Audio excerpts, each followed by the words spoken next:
একটা তো সীতামাদের স্কুলে আজকের প্রজেক্ট জমা দিতে হবে, দুটো ড্রয়িং করেছে। তো কাগজটা রাখো নিচে।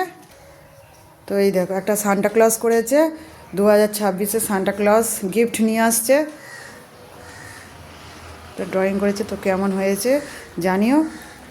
আর একটা দেখাও, এটা হলো একটা স্কেচ করে, পেন্সিল স্কেচ করেছে, তোমাদের দেখায় কেমন হয়েছে। আমার তো খুব ভালো লেগেছে, খুব সুন্দর একটা ড্রয়িং করেছে।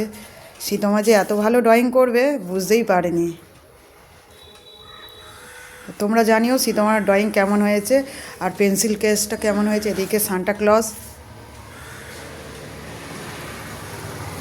চলো সীতামার টাইম হয়ে এসেছে, স্কুলে চলো, টাইম হয়ে এসেছে। হ্যাঁ আচ্ছা ঠিক আছে।